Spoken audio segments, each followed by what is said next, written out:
avec Fréquence Plus. Surprenez votre famille et vos amis grâce au grand chef de Bourgogne-Franche-Comté.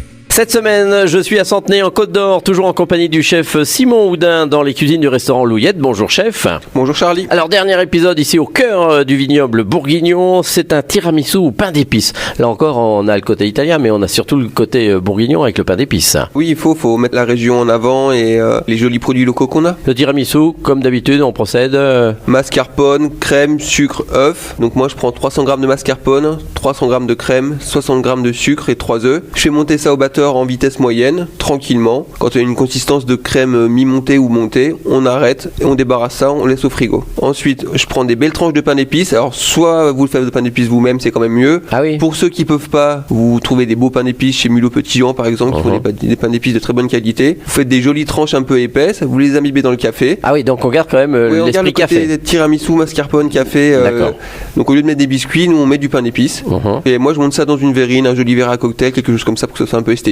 Donc un peu de crème mascarpone, les morceaux de pain d'épices imbibés au café. Donc je fais ça, je répète, je fais mascarpone, pain d'épices, mascarpone, pain d'épices, mascarpone. Je finis avec un petit peu de chocolat en poudre dessus, des petits dés de pain d'épices grillés. Ah oui, donc vous passez quoi au four Ouais, voilà, j'ai coupé en cubes, soit au four, soit poêlé un petit peu au beurre avec un petit peu de sucre cassonade. D'accord. Alors pareil, le tiramisu, toujours le même principe, hein, le préparer 1 ou 2 jours à l'avance c'est mieux, le temps que le café ait le temps de se diffuser partout et qu'on ait bien les goûts. Et du coup c'est préparer vraiment plusieurs jours à l'avance, 1-2 jours à l'avance, juste les croûtons et le cacao à poudre à mettre au dernier moment. Voilà, vous avez préparé des recettes, c'est tout à préparer à l'avance, hein. On peut faire ça dès le Voilà, mardi. pour les gens, comme ça, le week-end on est tranquille. c'est vrai, vous pouvez le samedi vous mettre les pieds sous la table. Eh ben, très bien. Merci Simon Houdin ici au restaurant Louillette. Alors on rappelle, vous êtes installé ici depuis 9 ans Oui, avec une grande équipe. c'est fluctuant. Vous avez obtenu récemment un bib gourmand. Alors, on va rappeler que le bib gourmand, alors c'est pas les étoiles, hein, mais c'est le rapport qualité-prix que offre le Michelin à tous ceux qui voudraient passer chez vous.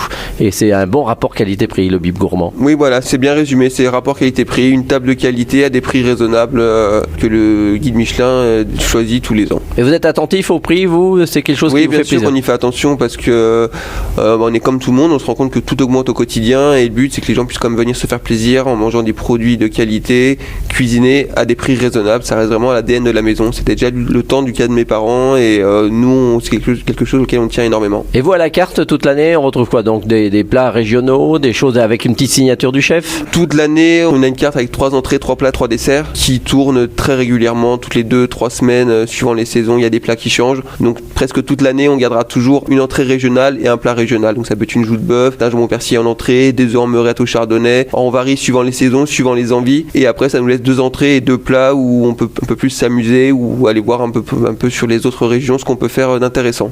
Merci chef, merci Simon Houdin de nous avoir accueillis tout au long de cette semaine ici à Centenay en Côte d'Or. Vous aussi, vous pouvez gagner votre menu pour 2 au restaurant Louillette ici à Centenay. Vous envoyez le mot papille par SMS dès maintenant au 7 14 15, papille au 7 14 15. Alors bonne chance à tous. Et pour le prochain épisode, rendez-vous avec un nouveau chef. Et d'ici là, chouchoutez vos papilles. Chaque semaine, découvrez les meilleures recettes des grands chefs de Bourgogne-Franche-Comté. Du lundi au vendredi, à 5h30, 11h30 et 19h30, chouchoutez vos papilles. Fréquence Plus.